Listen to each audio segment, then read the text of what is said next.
been a ton of new horror movies released in the past few weeks, from Saw X to The Exorcist Believer, and I thought I would do a little review roundup of all of my thoughts on these movies. First off, let's talk about Saw X. This one was a huge surprise to me and probably many, because the Saw franchise hasn't exactly been good the last few entries in the series.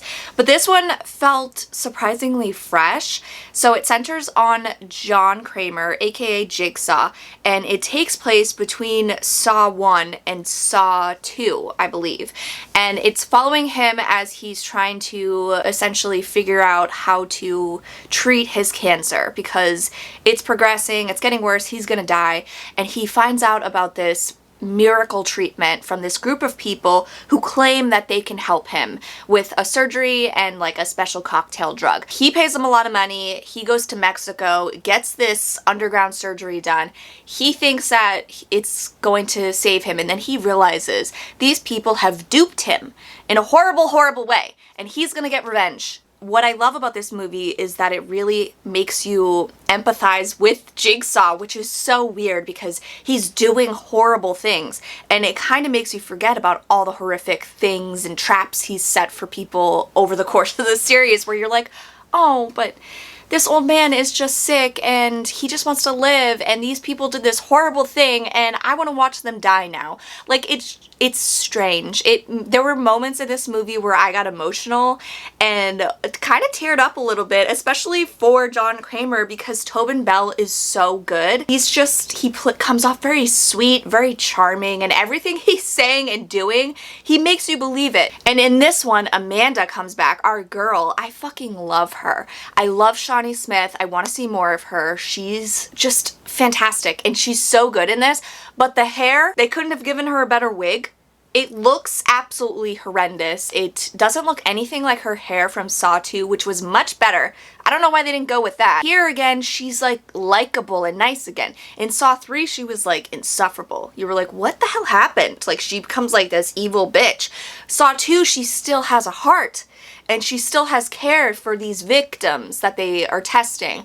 And I just loved watching her relationship with John, and you can understand why there's a connection between them, and I wanted more of that. I love that it really humanized these two horrible people. The victims are interesting this time around because there's one like ringleader victim and all these other people that are in on the scam with her, and I question whether or not those people actually deserved, I mean, do any of them deserve this? I don't know. But like, I feel like these people that he's picking on were in difficult times, and this one woman manipulated them and she conned them as well to be a part of this thing, and now they're paying the price of her manipulation. Like, I know they also participated, but these were people who were struggling for money, so I don't know.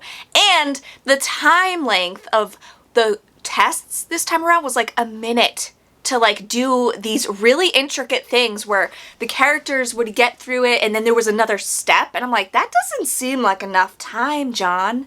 I don't think you timed this out well for these people to actually get through their tests and live. Some of them were really gruesome and made me squirm in my seat a bit, but overall I had fun with it. It felt like it just brought us back to the OG Saw. It felt like we were coming down to earth again, and this was a real story with crazy circumstances, and it just made you feel for John Kramer, which is so weird. I really liked this one. I think it's worth seeing. See it in the theater if you can, and definitely rent it when it comes out on VOD. Alright, next is The Exorcist Believer. This is the new one from David Gordon Green and Blumhouse. It's the same team who brought us the Halloween trilogy from 2018, and it's not that good. So apparently they spent like $400 million to get the rights to this movie. The movie right now has only made $22 million, I think, in the box office over the weekend, and I think the budget was $30 million. Anyway, it didn't make as much money as the Halloween in 2018 did, and there's 2 more planned movies because this is a new trilogy. So this one was not that bad at first. So it starts off with these 2 girls from 2 different families, and they go missing, and these 2 families come together. They're trying to find them, figure out what's going on, and you're kind of seeing the dynamic between these 2 two different parents from two different walks of life. One is a religiously devout family, one is a single dad who's not. He's been through some tragic shit. They kind of butt heads a little bit, like, what was your daughter doing to get my daughter to do this? And I thought that stuff was interesting. The whole first hour of this movie is so good because it's a missing person thriller where these parents are trying to find their kids. And then, because you know from the trailer that these girls come back, and they come back different. And they also bring back Chris McNeil from the original Exorcist. And that's when the movie went downhill for me. They bring back Chris McNeil to shit on her face, basically. They shit on her, they shit on everything, and they just waste her. She comes back, and what she's doing does not make sense. Her role does not make sense. There's also one line where she talks about, in the original exorcism of her daughter Reagan, she wasn't allowed to be in the room, and the guy's like, why do you think you weren't allowed to be in the room? And she was like, I don't know. The patriarchy? I don't know why they had to go there. Like, it just felt, that was the cringiest dialogue, and it just gets worse from there. Miss Chris McNeil, the woman who fought for her daughter's life, she went up against so many people who were telling her, you just need to commit your daughter, she's got a mental health thing, and she's like, no, something is wrong. And she doesn't give up, and she finds these priests, and she is so thankful and grateful to them by the end of the movie because they literally save her daughter's life and die in the process. Sorry, spoiler, but it's like 30 years old at this point. And she's like offhandedly like, oh, they didn't let me in the room because of No, I'm sorry, that's not Chris McNeil. And like, she's like coming face to face with the demon child, which you see in the trailer, and it's so stupid. It's so stupid. I'm sorry. It didn't make sense, and it just felt so forced. And I feel like if they didn't force Chris McNeil into this story, it wouldn't have been as bad. And then when the possession and exorcism stuff comes into play, they have like this roundup group of different religions taking on the exorcism, and it just feels chaotic and stupid. And I don't know, like, it doesn't even compare to the original exorcism scene in The Exorcist. And they have this priest guy who is no Father Karras, and what happens with him is just laughable. A lot of the stuff was trying to be super shocking and dark, but it came off laughable and cheap to me. And I felt like all the tension and dread from the beginning of the movie was sucked out of the room by this point in the story, and the exorcism wasn't scary. Like, none of that was scary. And I feel like they just didn't understand the original The Exorcist and what made it terrifying. In the original Exorcist, you get so much character development. You get so much about Father Karras and his guilt that he's feeling about his relationship with his mother, and he's just struggling with his faith and feeling like he's wasted his life and that there's nothing really out there. And then you have Chris McNeil in a relationship with Reagan, which is super fleshed out, so you really feel for this mother and daughter when they're going through this horrific thing. And Reagan is just a little innocent girl. And I feel like this movie didn't really take the time to make us truly care about these characters. You get some stuff. Leslie Odom Jr., fantastic as the single dad. I loved his relationship that we got to see of him with his daughter Angela. It felt natural. It felt real. And the other girl, you get nothing. And then the end is just, it's supposed to be shocking, but I felt nothing. And I'm a huge fan of The Exorcist, the original. I went into this movie, I tried to be open, but, and in the first half is watchable. Overall, it's a watchable movie, but the second half just felt cheap and boring. And I don't know where they're gonna go. I kind of have an idea of where they're gonna go with the next two, but honestly, I hope that they don't even try at this point, because it just felt like there was no creativity in this. It was just straight up generic possession horror that we've seen a million times before. So skip this one, I'd say, in the theater at least. See it when it's home on streaming. Give it a try. I mean, it is a watchable horror movie. It's not that bad. But I have high standards, I guess, because they are calling it a legacy sequel, and they ruined the legacy. And I watched Dark Harvest from director David Slade. He also directed 30 Days of Night, and I loved this one. This is based on a horror book of the same name by author Norman Partridge, I believe, and it's set in the 50s or 60s, where this small cursed town has all their young teenage boys who have to basically go on a run every Halloween to kill this creature known as Sawtooth Jack. And it's like this jack-o'-lantern headed creature. And they have to kill him by midnight and beat him before he gets to this church, the town church. If the Sawtooth Jack gets to this church, he wins, and then they're all fucked. It's a pretty decent adaptation of the book. It's a very bleak story, and overall it's just dark. It does not feel good. I like the cast in this. The young boy that we follow, I haven't seen him in anything else before, but he's great. He felt natural and real, and he's super likable, and you just want him to get through the situation. Just watching as the adults kind of just force their kids to do this thing so that they can be better off and their town can be better off. And it's scary watching them just kind of be savages in the streets and literally killing each other. The violence in this is no joke. It's dark, it's very gory at times, and some of them were shocking to me. It was definitely same violence level as 30 Days of Night, and I love that. I knew I was gonna get that. And just the overall vibe and atmosphere was perfect. It just felt weird and almost like a Twilight Zone-esque vibe. Like, this town feels like it's in another world where no one can leave and they are forced to do this thing. And it's just, you don't get a lot of explanation, which I don't think you got enough explanation in the book either. So it's all very mysterious, but that's what I like about it. And it's just dark. It's sad, and I think that David Slade did a great job with it. It looks beautiful. Some of the shots in this took my breath away, and I think it's a great addition to your Halloween watch list.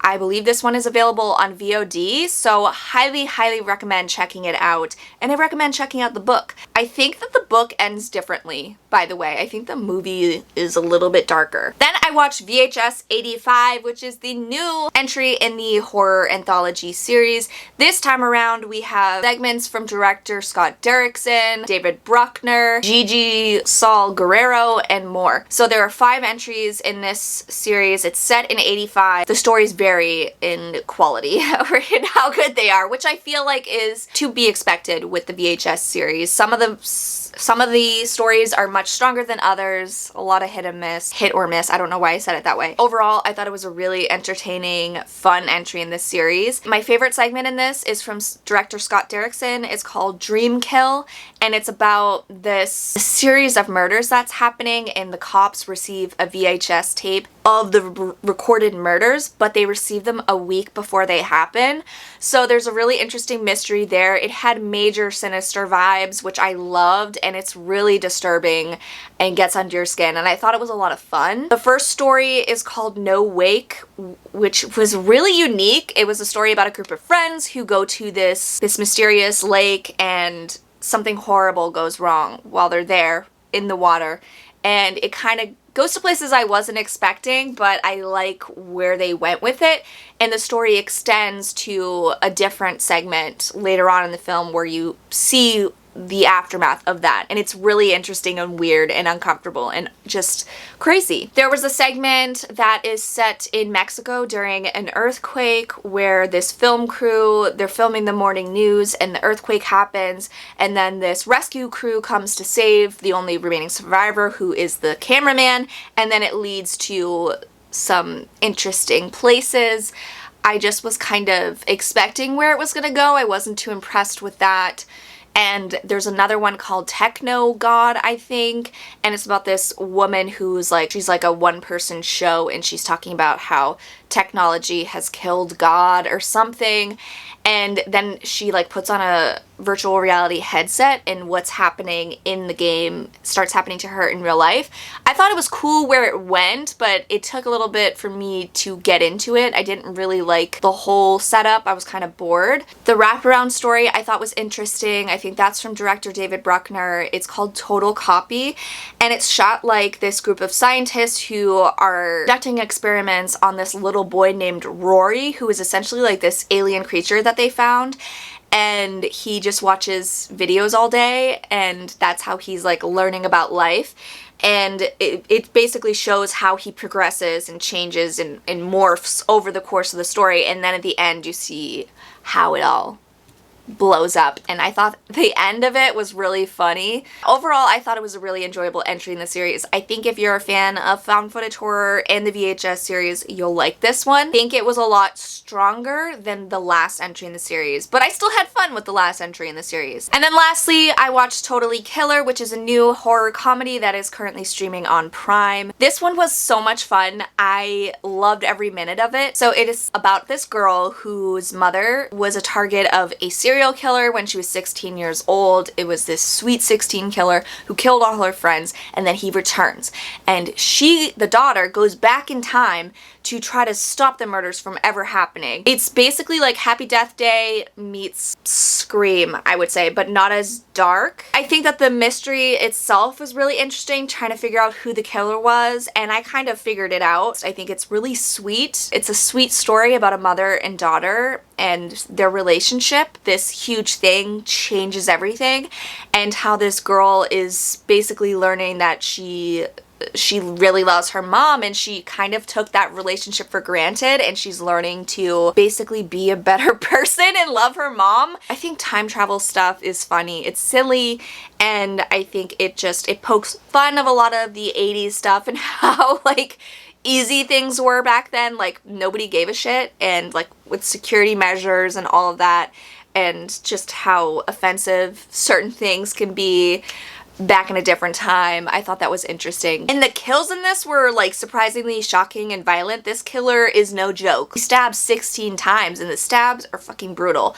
So that was a nice surprise, and overall I thought it was just a really fun story, and this is also set around Halloween time, so I think it's a perfect addition to the Halloween watch list every year. And there you have it. Those are my thoughts on some recent horror releases. We are getting fed this October, I will say, and I'm really happy about it because a lot of the movies earlier in the earlier half of the year, I was not super impressed. Like compared to last year we had so much horror to choose from. This year was kind of like hit or miss. These past few watches I really overall enjoyed. Let me know in the comments down below if you've checked out any of these movies, what you thought about them. If you liked The Exorcist Believer, please tell me why. And yeah, thanks so much for watching, guys. I will catch you next time.